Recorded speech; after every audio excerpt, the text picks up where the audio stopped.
I'm in lovely City Hall Park at the fountain. It's a little bit overcast. It's kind of a nice day. We're getting close to glove weather, and the fountain is flanked by various objects d'art. I don't even know what this is. Here. It's Thaddeus Mosley touching the earth. It's a geometric plateau, obviously. But down here near City Hall, this could become Zorhan Mamdani's office pretty soon. Man, that'll be terrible. I mean, we've got all this poly market and polls and everything anticipating it. I just don't see how people could be for somebody who has just no, Charles would say he has no managerial experience. I just think this guy has no experience whatsoever other than being a jackass and having, stupid jobs in city council that he never shows up for, never votes for what he's supposed to vote for, doesn't seem to know what he's doing. Setting aside all the communist, radical, Islamist, crazy ideas the guy has. But that's not really what I want to talk about today. A lot of people are wondering and even asking me, why is the FBI involved in this investigation into Charlie Kirk's murder? It's a good question. Here's another object d'art. Maybe it's from Thaddeus as well. Yeah, it is, Thaddeus Mosley. I don't know this guy, Thaddeus. What's up, Thad? Inclination. Slightly Dali-esque, I would say. People can look up Thaddeus Mosley. You're going to know more about him than I do. I never heard of the guy before right now. But the FBI investigating Charlie Kirk's murder. People have speculated, well, they're there to cover it up. I tend to agree with that. I'm saying, this guy's ringing the bell, riding the bicycle. That guy should really be arrested right now. Look at that. Weaving in and out. What do we have the police here for? So this is exactly what I want to talk about today, because it's a big question, this federal law enforcement versus local law enforcement. What the hell are the police doing here if they're not enforcing the law? There's nobody in that car. So they're just parked. Probably off having lunch or something. Man, that guy is just traversing. How long until he injures somebody? Local law enforcement versus federal law enforcement. I mean, the question came up. Actually, I can't believe I waited this long to look into it more thoroughly, but, remember when Seth Rich was allegedly killed? And one of the people actually commenting on X, follow me there, please, if you aren't already. We've had a lot of activity happening on X lately. At JG_CSTT. I succeeded in getting the, sensitive content ban or whatever it was. Got that lifted. Is the live stream working? Looks like it. Anyway, somebody on X was commenting with the handle, I am Seth Rich, or something like that. This idea of what is the FBI doing investigating murder, which is a state crime. We would expect local law enforcement to do that. In Utah, murder is not a federal crime, it's a state crime. You kill somebody in Utah, you get arrested by the police, you go to criminal court. In Utah, same thing in Washington, D.C., where Seth Rich was allegedly killed. Why was the FBI involved? It came up at the time, when was that, 2017? Remember, I spoke with Rod Wheeler, former Washington, D.C. Metro Police detective. I wonder if I trust that guy. I mean, he was a nice enough guy, but very sketchy. He runs a private food security company, and why was he wasting his time talking to me? I had no presence on social media at all. He was involved in all kinds of litigation. It's weird. It just strikes me as the type of guy who would say, hey, I don't know you. I'm not doing an interview with you. And remember who was with me when that happened? Tall, drunk, social engineering moron, George Webb. Look at all this. What do we need this mess of street vending and craziness right outside City Hall? New York is an absolute dump. And I mean, I'm sure, you know, when Zoran Mamdani wants to eliminate prosecution of misdemeanors, you're going to have all manner of crime going on. Here we have emergency services from the police. I'm sure they're doing nothing. Here, we've got a guy riding a bicycle right in the middle of the park. It's not an emergency, obviously, to these guys. When somebody gets injured, then it'll become an emergency. Why prevent crime? Anyway, Rod Wheeler touched on it, but he didn't really give a very good answer. People who've been watching for a while might have noticed I like detailed answers. I try to speak clearly and express my thoughts in a way that people can understand. You know, we got a lot of idiots coming forward saying, no, Jason's debunked. There are flies and wasps and moths flying around Charlie Kirk. So these 3 projectiles that he's explained repeatedly, he's debunked.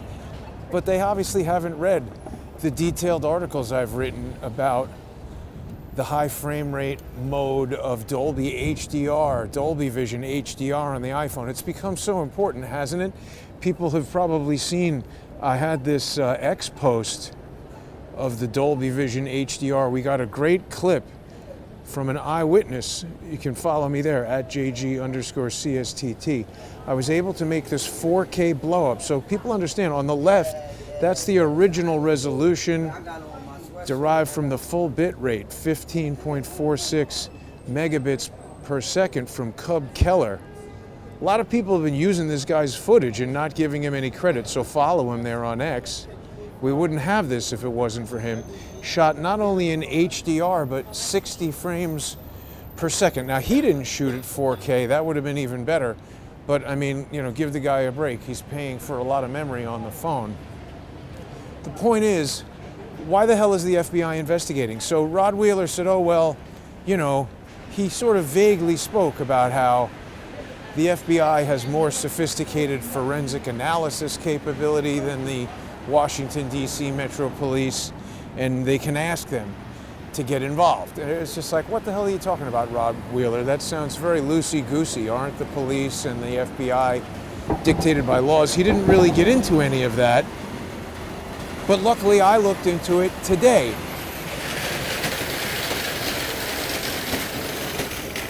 It's a loud cart. I looked into it today, and we have Trey Gowdy to thank. The FBI gets involved thanks to the Investigative Assistant for Violent Crimes Act. And this was only passed in 2012. It used to be not well defined. But now, thanks to Trey Gowdy, conehead that he is, prior to this, they had long provided without statutory authority, meaning no law granted them the authority to do it. They just sort of like, yeah, whatever, help us out, you know? And then they would do it. Pretty loosey-goosey, like I said. But thanks to Trey Gowdy, official do-nothing conehead, now Fox News do-nothing conehead, they have a law that says if there's a violent crime, you know, you can cite this law, and the FBI gets involved. So I wanted to come down here to talk about this whole concept of local law enforcement, which we saw up there doing nothing, and then federal law enforcement, which we can see over here. Today they're doing nothing. All these fences are up because this is where everybody saw they were going crazy, you know, with all the ICE people. That's the Jacob K. Javits Federal Building. So there's all kinds of business going on in there. I guess the FBI, I'm pretty sure the FBI offices are in there, the U.S. attorneys are in there. all the federal crap goes on in there. So ICE, I presume, is in there. DHS, everything. When Congress came, they had their little remote hearing in that building. That's the only time I've ever been in there, to tell you the truth. Oh, wait a minute. I did not realize that from right here, look, you can see that's, I can't really point because my finger's too close, but you see those sort of weird portals? That building there is 33 Thomas Street. The crazy, what do they call it? The Long Lines building, I think.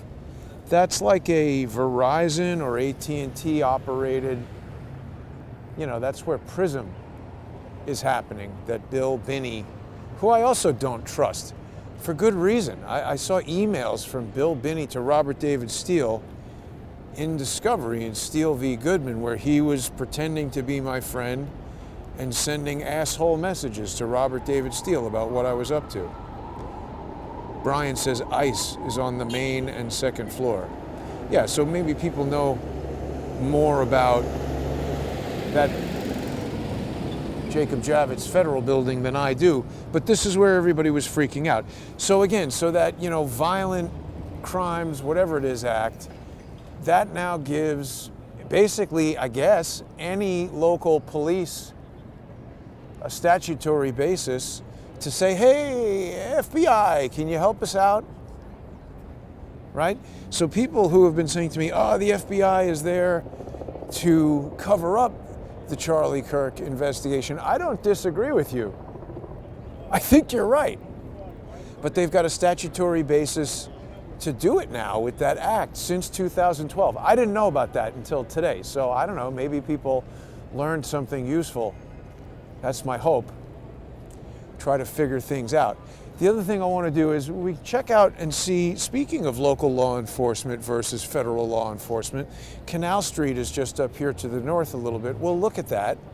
I mean, it creates some impressive viral social media videos for Nick Shirley and Savannah Hernandez and other people. They deserve it. I think those two are both good and competent journalists.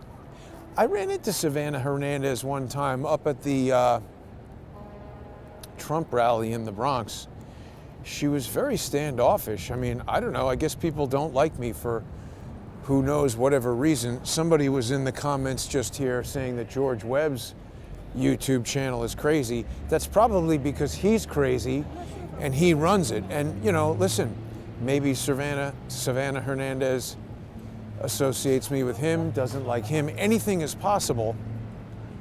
That guilt by association, it's human nature to some extent. By the way, a lot of people have been asking me, where's John Cullen? Can you call John Cullen? He hasn't posted in 10 or 12 days or something like that. Well, I don't really know where John Cullen is. I mean, I have an idea where he might be, but I'm not interested in doing anything to harm him or reveal his location. I'm not going to be speaking with him anymore, and I'm not going to contact him and ask him where he is. He's an adult. I'm sure he's fine. Probably camping, unwinding.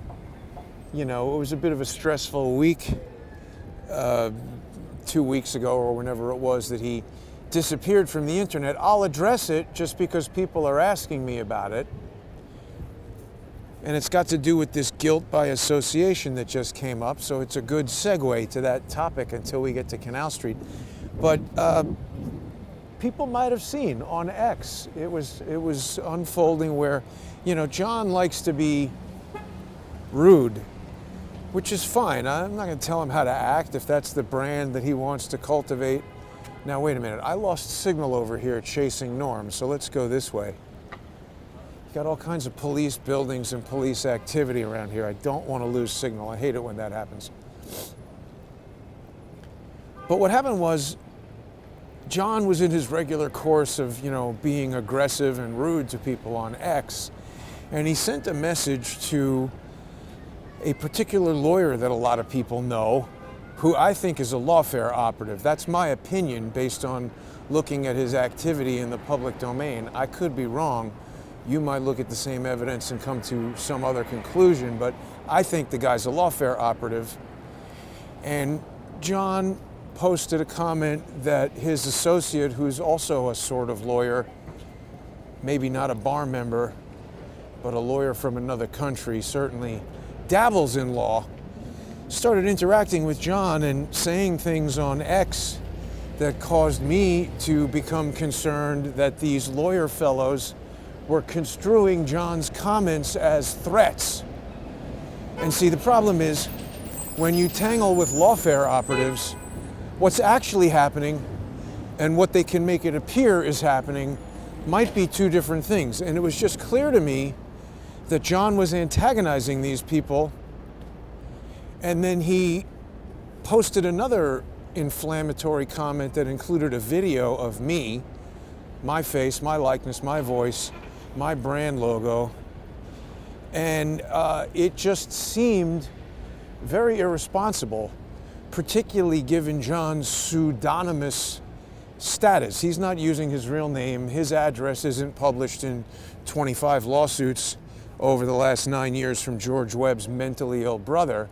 So he's doing all this stuff really with no legal liability for himself, and taking a lot of liberties with the legal liability that he's putting on me. That's where Alvin Bragg and Letitia James were doing their lawfare against Donald Trump. Collect Pond Park, we've seen a lot of bizarre police weirdo activity in there. So anyway, I didn't like it that John did that. And simultaneous with him doing that, another lawfare loser, George's brother, started sending emails to the lawyer for Twitter who I'm dealing with in Goodman versus the City of New York. If you've just joined me on this journey through Crowdsource the Truth, you may not be aware that I attempted to alert Elon Musk to the fact that the FBI, federal law enforcement, had infiltrated Twitter like a month and a half before we ever heard of the Twitter files and Matt Taibbi and any of that. And I got choked outside the building. So again, what these lawfare people choose to make hay out of, you might say, oh, it wasn't a threat. It doesn't matter what you think it is. It matters how they can construct it in an allegation. Anyway, George's brother sends an email to the lawyer for Twitter saying, oh, Jason and his associate are threatening people on Twitter. You should terminate his account. Now, if that had happened, even if it took me 2 or 3 weeks or 2 months or 2 years or 5 years to unwind that, whether it was true or not, I'd be off of X. I'd have no ability to produce these videos and tell people that they can sponsor the show by going to subscribestar.com or patreon.com/crowdsourcethetruth. I need people to sponsor the show. This is my only source of income. You know, it's not ads on stuff. I'm not getting paid by some big gold company or some VPN company. It's viewer sponsorship. Everybody's having a tough time staying in business. So that's what they're trying to do, is to put me out of business. People can also go to crowdsourcethetruth.substack.com, or of course you can subscribe if you're following me on X at JG_CSTT. You can subscribe there. It's really inexpensive, but you know, the $5 a month that the individual viewer sponsors pay to subscribe to the show, to access sponsor exclusive content and keep the independent journalism going, it's all I've got. So they're trying to destroy that, and I basically had to, with some urgency, let John know that he had to delete those tweets, posts, and he did, thankfully. He cooperated with that. And then I was able to inform the lawyer for X, Twitter, X Twitter. I was able to inform him that I'm not affiliated with that pseudonymous third party. He doesn't speak for me or represent me. And this is a universal truth. He doesn't. And by the way, well, these might be licensed street vendors. When they have the table, there is a certain kind of license you can get to have this. It's different than the people who are normally set up here. And I mean, I wonder if they're back. You arrest 9 of them it's not going to solve this problem. I saw a lot of people saying, hey, this looks like one of them. I saw a lot of people saying, oh, forever we've had counterfeit goods being sold on the Canal Street. These guys have stolen Apple headphones. So the point is, it's not a matter of these guys have been here forever and they should be safe from ICE. This is organized crime that's happening here. And I mean, it's sort of like saying, oh, there's been murder and rape in New York forever, so we need to protect our murderers and rapists and allow them to conduct their business. Everybody's just trying to make a living. So like I said, they haven't solved this problem. These guys are still here. If the NYPD wanted to stop this, I think they could. They could send somebody over here every day. You could arrest these guys selling the stuff. What would be even smarter would be to nab the tourists buying it and arrest them and bring them to the police station, force them to pay some huge fine on the spot or confiscate their passport or something, make it very uncomfortable to buy these goods, and then that business would go away. Maybe it's too dangerous to arrest a bunch of aggressive migrants who want to fight, British ladies and their boyfriends who want to save some money on a fake Gucci bag. You give them a $500 ticket, maybe they'll lose their appetite for it. But you know, it's already coming back. It's not going to go away. I've seen these guys, they get the merchandise from these vans. What do you got to say, stupid? Don't talk to me. These guys think this is their street. They don't pay any tax. Anybody's like, oh, they're just trying to earn a living. No, they're criminals selling stolen goods, hiding their faces. They shouldn't be here. None of them should be here. It was a good job that Nick Shirley did and that Savannah Hernandez did. Oh, they just moved over here. So they're off Canal Street onto Broadway, but we still have the same problem. If you are a tourist and you're coming to New York, do not buy this stolen crap. You're funding criminals. You're funding organized crime. You should be ashamed of yourself if your wife is buying any of this stolen crap. Stolen crap.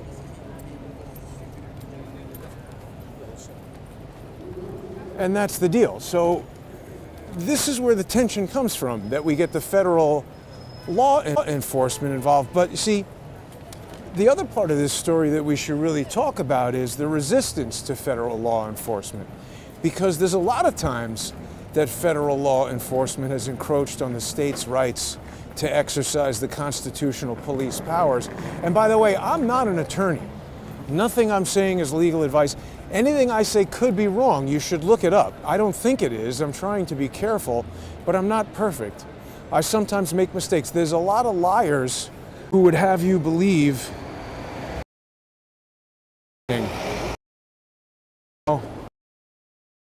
things that are false. There was even came on. I was who said no evidence murder, coherent hypotheses that I can't. So hopefully from whatever that was doing that. Did people lose? Oh, Jason, you're lying for not lying. But the truth is, criminal sales guys employing some sort of electronic exploit to stop me from broadcasting. I hope my broadcast has returned. I'm monitoring it right now, and I don't see if I'm back up. But poor connection. Damn it. When it buffers. And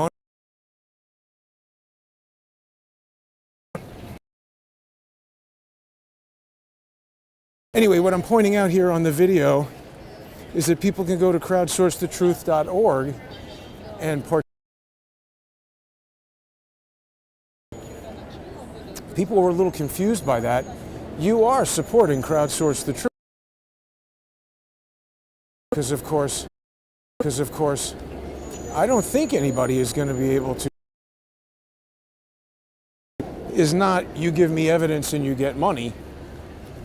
That would be a different offer. Yeah, okay, here, now I see myself running across the street, so I think I should be back pretty soon. That's annoying.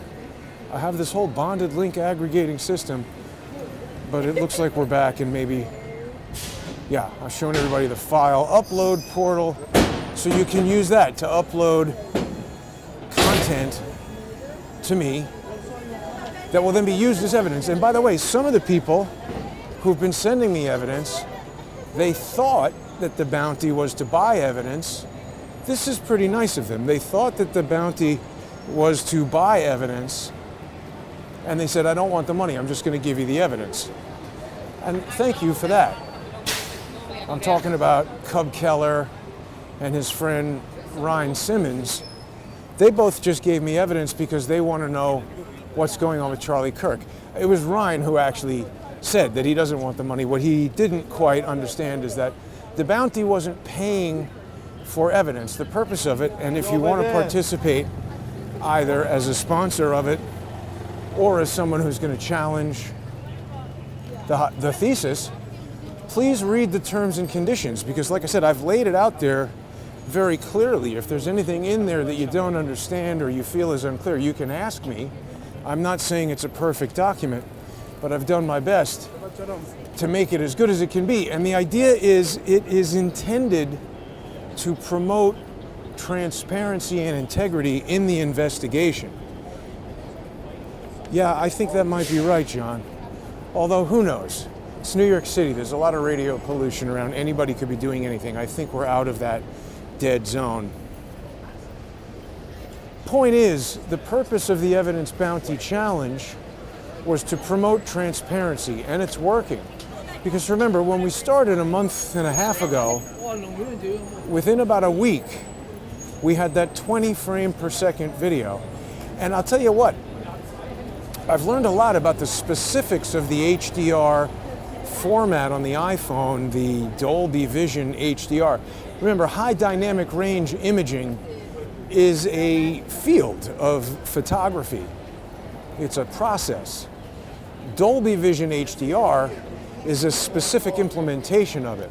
And there are some complexities to it that I'm learning about. For instance, putting it onto X and YouTube, it's difficult. I've been watching a lot of videos about how to do it, and the consensus seems to be that it's extremely difficult. I guess the parameters are changing. A lot of the videos that I found are from 2 or 3 or 4 years ago, and some of what they suggest to do is no longer compatible with the software that's available, and finding updated information has been proving complicated. So not all the videos that I've uploaded have stayed in their HDR format when you see them on X or YouTube, but they're still quite useful, and they originate from HDR, so that allows me to do certain things in the processing.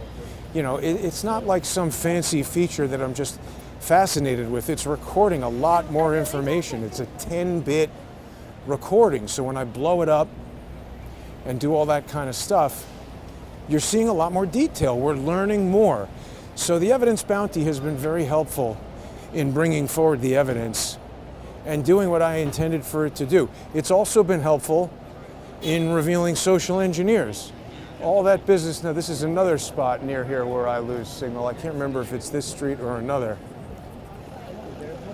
But all that business with Blake Bednar's and Tyler, what's his name? Those guys are jackasses. And now remember, Cullen, just to get back to him for a second, he brought me that video about the jet. You know, I hadn't spoken to him, and I hadn't spoken about this, but let's talk about it now that people are aware that there's been a rift and they're asking me to contact him. I appreciate that people are concerned, but as I said, John is an adult, and he's either fine or not. And either way, there's nothing I can do about it. I think he's probably fine. and he'll be back soon, I suspect. But I'm not in touch with him anymore, and I'm not going to contact him anymore. After he removed those posts, I asked him not to post about me anymore. Don't communicate further. I hope this isn't the street where. And I said that because if he wants to behave in a way and provokes lawyers on Twitter, X, become involved in that, and there are a lot of people who are conflating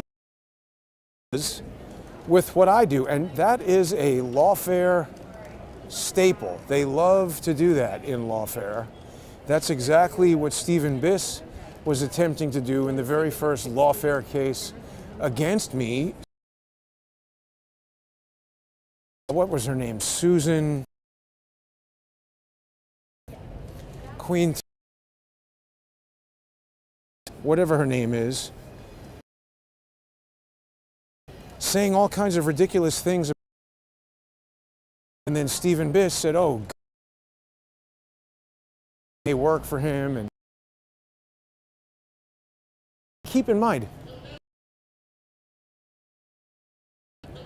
damn it, he jammed into a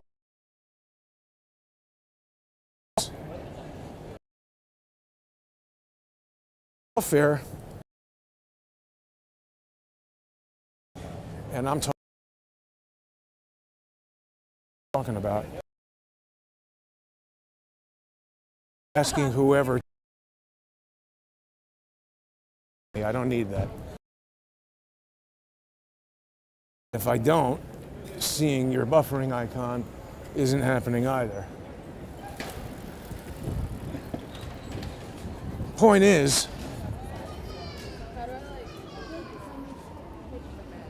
it did end the stream?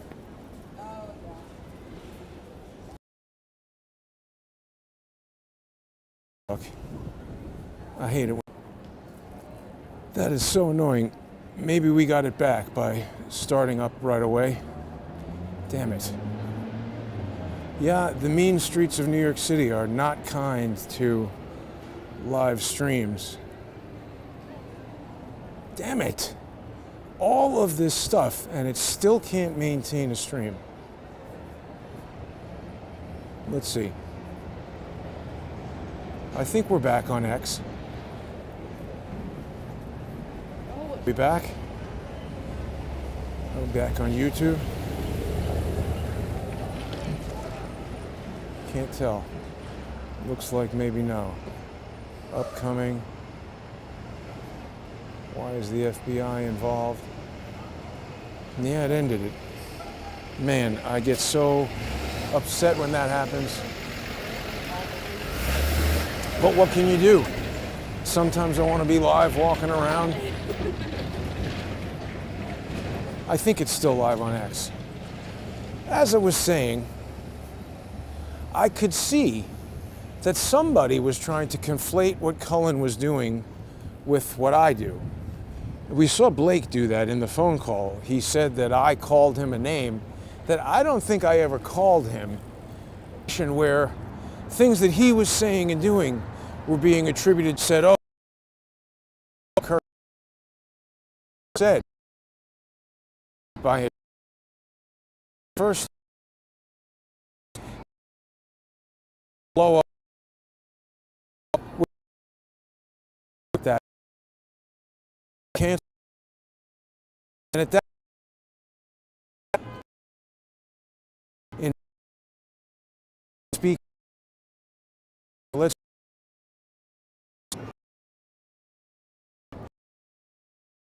apologize to me for being an intolerable and found me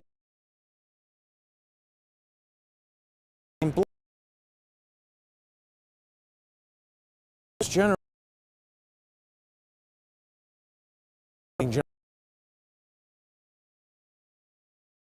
him material, really trying to socially engineer me, and then using that material against me. Because remember, a week after we did that show, Blake put out a broadcast where he was saying, oh, Cullen and Jason are stealing my material. And it's quite amazing. Blake went from like 2,000 or maybe 5,000, some relatively small number of followers on Twitter. I looked at him yesterday. He was up to 30,000. I think it took me like a year or more of, big things like running into Norm and gaining 30,000 followers on any social media platform is not easily done.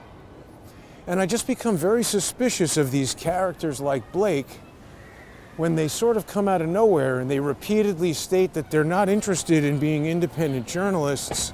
They're just concerned citizens who are trying to do the right thing, and suddenly they rise to social media superstardom in a way that, even people who are trying really hard to do it have a difficult time achieving. It doesn't make a lot of sense to me. It seems counterfactual. It seems like they're lying, in my opinion. I could be wrong, but it seems like a crew of jackasses who always seem to be adjacent to George Webb and his brother. It's strange, that coincidental aspect of it seemed to be coming at me.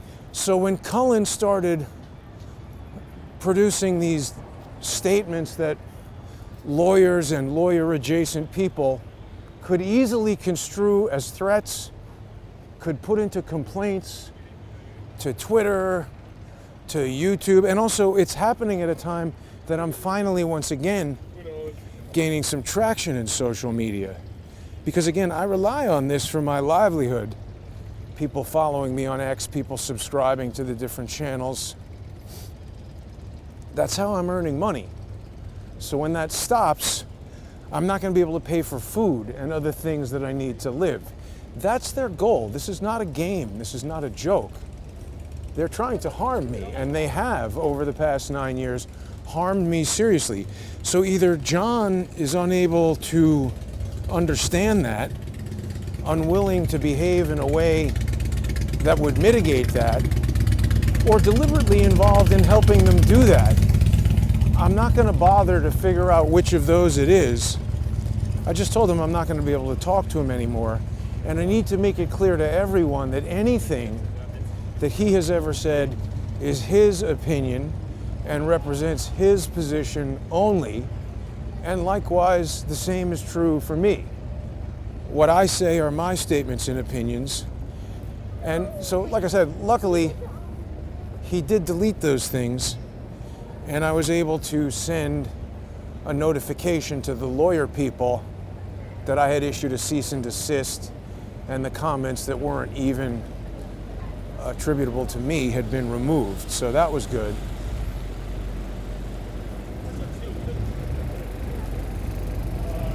Got a pretzel van here and free bubble tea.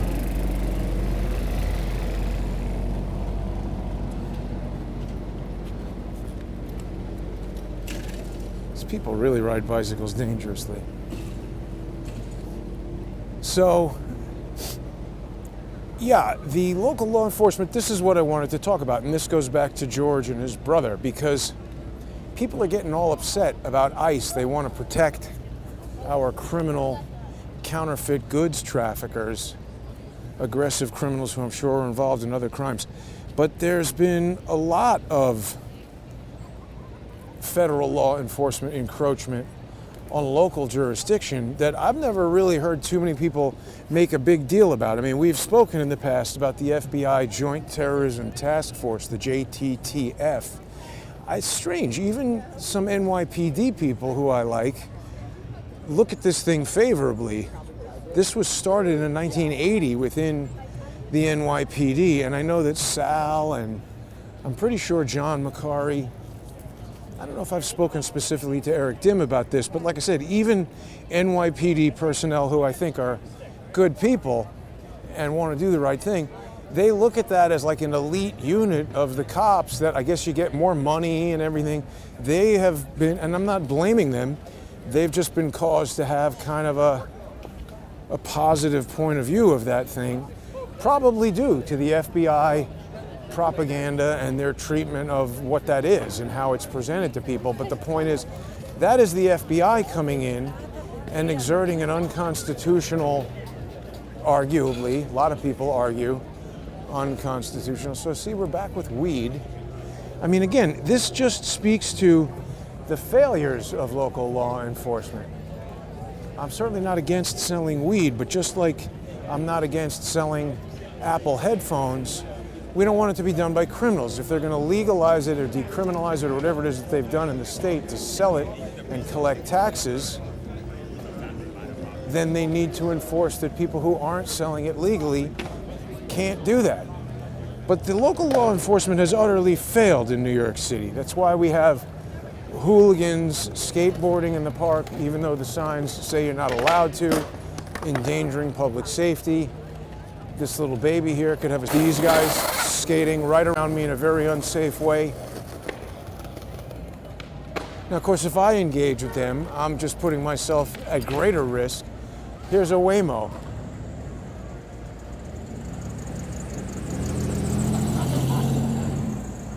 I guess that's the second one I've seen now. But the cops have failed. They are failures. So when we talk about defunding the police, I mean, that's like if there's a supermarket in your neighborhood and they never have any food there that you can buy and there's nobody working there that can sell it to you, and then you're talking about having it close, does anybody really care? It's not doing anything in the first place.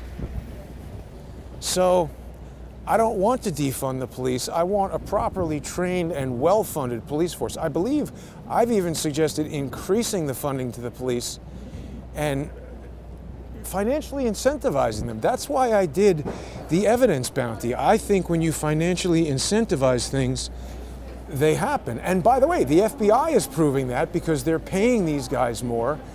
I've read the FBI JTTF. It's extremely controversial. Do people remember, and this goes back to George again, when we had Valerie Caproni as the FBI general counsel, she went and visited the Portland City Hall when the Portland police said, oh no, we're not going to be in this JTTF, it's unconstitutional.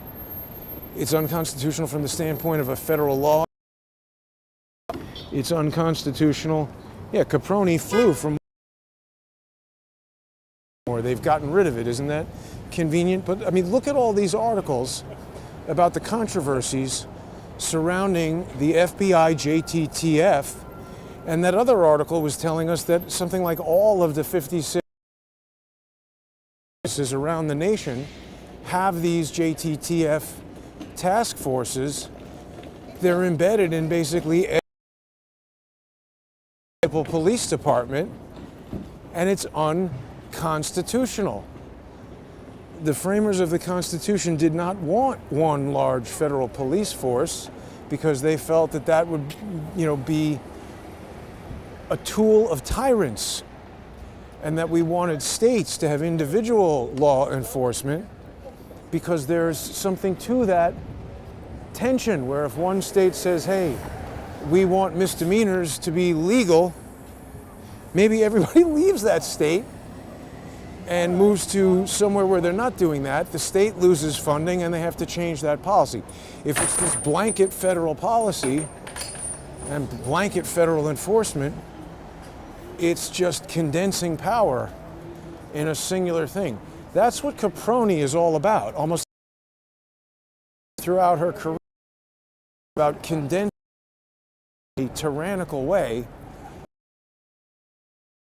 She sits the U.S. District Court, vile. Fortunate that I think she's 7. She really should have been rotted for many decades. A horrendous, horrible individual, corrupt. Worst people to set foot on earth ever. Jack Smith. She's codified lawfare in many ways. Like the chef de cuisine making the recipe. That's what I see.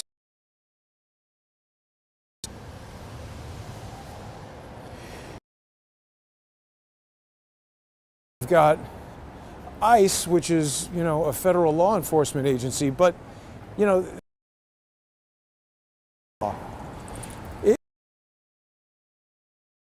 constitutional scholar by any means, like I said,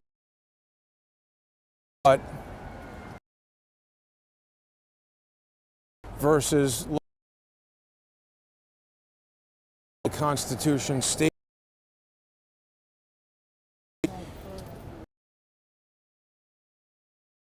I think for more moving in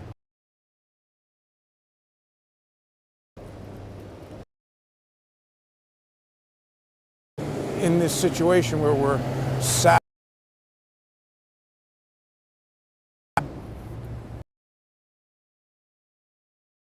these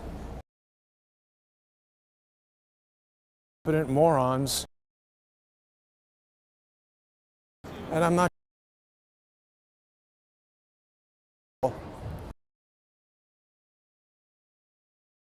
obviously with Trump to be aligned to say he's a Republican couldn't possibly win in New York.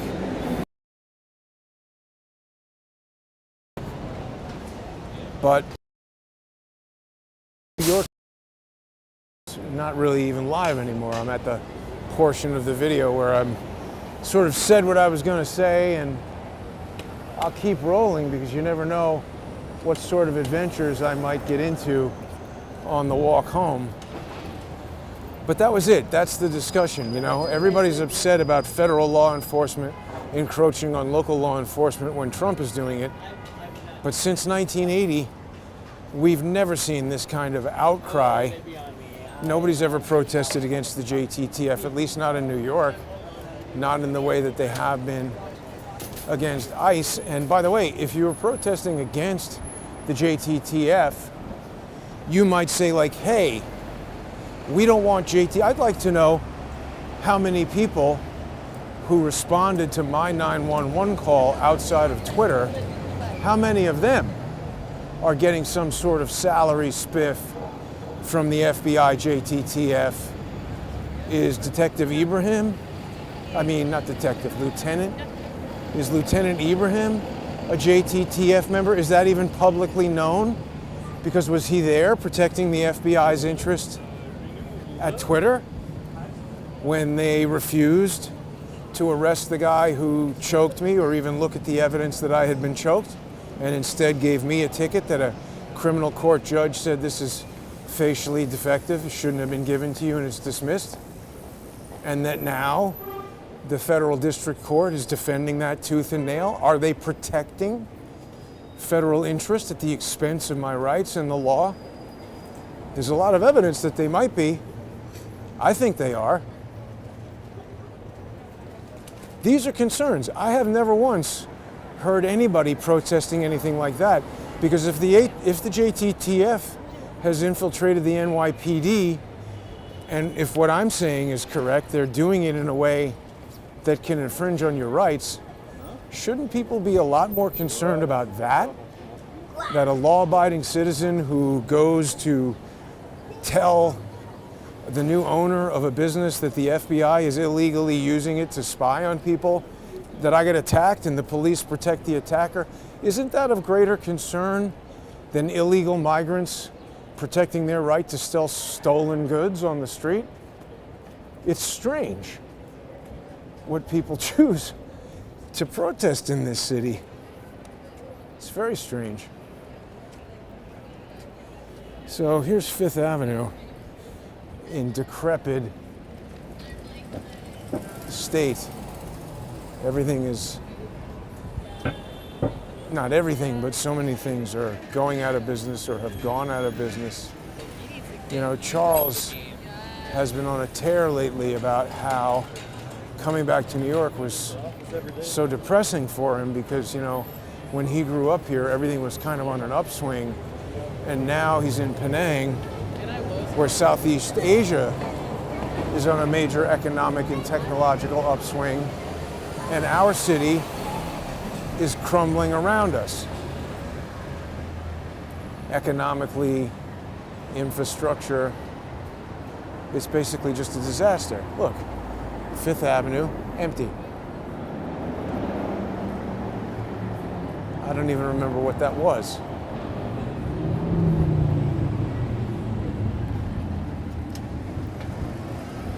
A lot of Halloween parties coming up.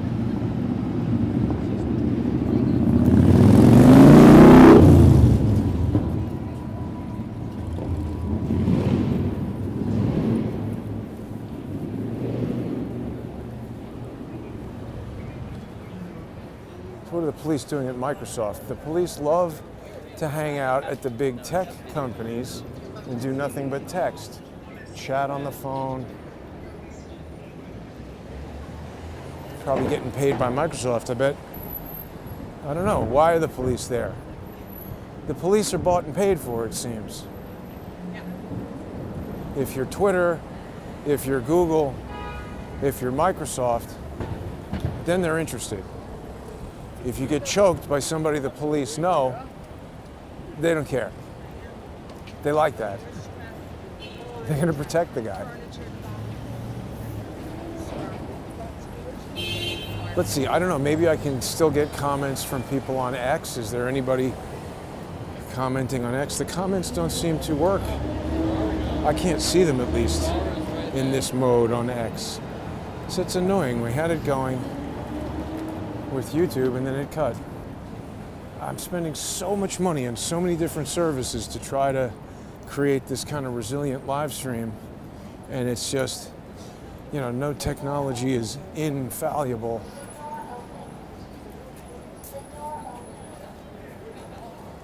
Let's see what else is happening around in New York.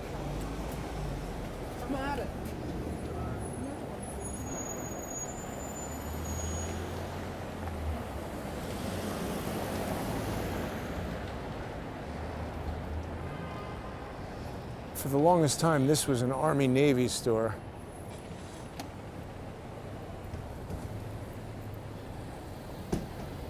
We're already on stores, you know, closed and then new things opened.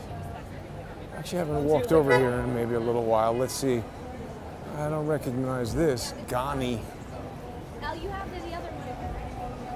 So perhaps there is some good to come of this. Maybe things that normally wouldn't have a presence on Fifth Avenue will get an opportunity to come in. But I think it's mostly just things going out of business, which can't possibly be good. I'm missing all the lights here. A lot of construction happening too. So I released another video derived from Cub Keller's Dolby Vision HDR 60 frame per second eyewitness evidence video of the Charlie Kirk assassination. I was able to do a 400% magnification of Frank Turek's phone. I stabilized the video and zoomed in on Frank Turek's phone, and then I rendered that out in a couple of different slowed down modes, 50%, 25%, 10%, so that people could focus on exactly what was being reflected in the phone. I'm not sure what it is. I think we see the police officer who was standing back over there by that van. Some people say there's a laser reflecting there. That could be correct. It's interesting. It's something for people to look at. That's over there on X, at JG_CSTT. Have a look at that. Tell me what you think. I'm not sure what's there. A lot of people are telling me all kinds of different things. They think that his microphone exploded still. I don't know how anyone could still think that and have looked at any of the videos, the microphone remains magnetically attached to his shirt. We have a lot of clear video of that now, and there are several people who have been married to that theory from the day it arrived. Remember, originally I thought this video of Charlie Kirk was a slow motion 240 frame per second video. When we saw evidence that that wasn't the case, I moved away from that. We still needed to explain what those dots are, and I have provided that explanation, not because I made something up, but because we got a better understanding of the evidence. Other people, when evidence comes forward that shows that the microphone quite clearly hasn't exploded, they don't care. They still want that to be what happened. Again, you can't necessarily determine why that is. Some people might say it's because those people are social engineers who are trying to promote stupid theories just to make anybody talking about anything other than the FBI theory make them look crazy. Maybe even Candace Owens is doing that. A lot of people were giving her a tremendous amount of grief on social media about a video that she released. I saw some people saying like, oh, does this look like the room in a hotel that a rich person would go on vacation in? And I'm like, how the hell do you know where she's vacationing? Maybe she's in a mansion and this is the pantry. Who knows? I mean, these kind of judgments, I don't know. I've said what I have to say about Candace Owens. She was rude to me when I met her in person. She ignored all of the very important evidence that I've been looking at and talking about that millions of people a day are looking at on X. I know people are sending it to her, so she's obviously got some issue with me, or maybe that is explained by her wanting to focus on everything that's not valid evidence or stir up her own stories. I don't know. I don't really care at this point, but it's obvious that she's not interested in talking about any of the things that I've raised, so let her do whatever she wants to do.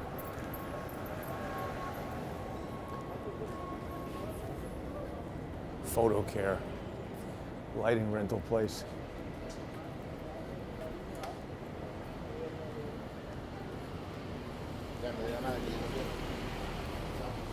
Autumn in New York is a nice time of year. Like I said, it's going to be gloves weather pretty soon. Might become a little difficult to walk around in the cold. I've done it before. Getting sick of these broadcast cutouts. It just creates more work, more frustration for people trying to watch. Sometimes I wonder if it even hurts the show, because then people say like, oh, Jason, you have all these technical problems. I mean, again, almost nobody else even attempts to do what I do as far as these open-ended walks all over the damn place, through different neighborhoods, past different emergency vehicles using who knows whatever kind of radio equipment, just speaking extemporaneously for how long I've been going, an hour? All right, well, yeah, turning it off now is pointless, because then undoubtedly something crazy will happen the second I turn the thing off. That is always the way it goes. Got Chick-fil-A. You can join the Cheddar Club if you want to.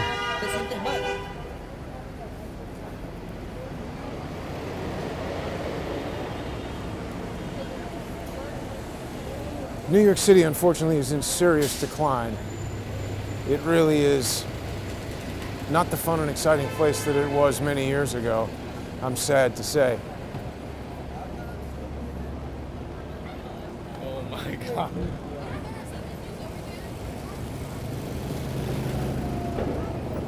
People will say, Jason, you got to get out of there. I know. But at the same time, I just hate the notion of getting chased out of town by communists and crazy people. Actually, when I was leaving to take the subway down to City Hall, I ran into that guy, James. Do people remember I had a brief series with that guy, James, who used to sell records outside of Radio Shack? See, he got permission from Radio Shack to do that. And he would demonstrate various Radio Shack equipment out there, playing the records on their stereo equipment. And he like sold vintage records. Anyway, he and I did a couple shows on the record with James. I just ran into him. He's still watching. He knew all the research and stuff that I was doing with Charlie Kirk. He's got some interesting insights. And he's in remarkably good health. He told me how old he was the last time I saw him. He's over 60, but he looks much younger than that. So, you know, he's one of these guys who's into non-pharmaceutical remedies, let's say. And the second you start saying alternative, it sounds negative. But he appears to be in very good health. And remember, he had a serious problem on 9/11. He was living downtown and basically woke up at 8 o'clock in the morning with his apartment was filled with smoke and dust, or maybe he didn't wake up to that, but when he went back to the apartment, his building was condemned and he lost everything that he owned. It was totally destroyed. And he became homeless after that. Could you imagine that?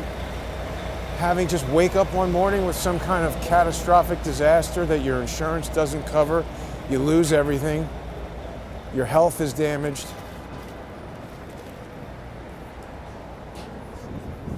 See, those are the kind of people who, the other thing we've been hearing about is that food stamps are stopping on November 1st and people are losing their minds over that.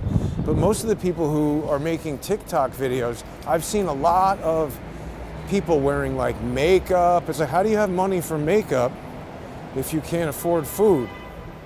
Isn't makeup really expensive?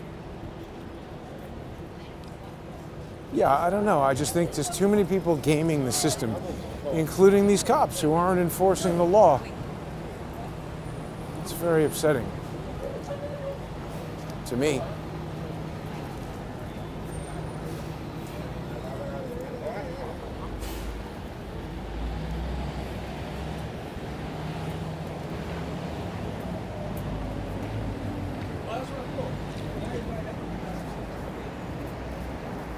Friday, October 24th, 2025. Who could have known New York City would be in such a decrepit state? You know, at one point, 2025, you'd think there'd be cars flying around, robots everywhere. People don't want robots. A lot of people maybe don't want that automation.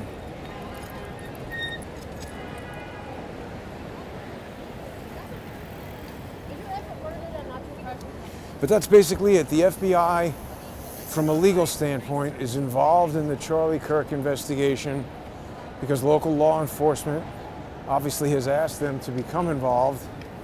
They have the statutory authority to do that based on that 2012 law passed by Trey Gowdy, which frankly to me just seems like a way to paper over what they were already doing anyway, getting the FBI involved arbitrarily when it suited them, quite probably for the purpose of covering up crimes by government and government actors. And now they just want to be able to not get sued for it or whatever. I don't know. At least have a cover story there. Anyway, that's all.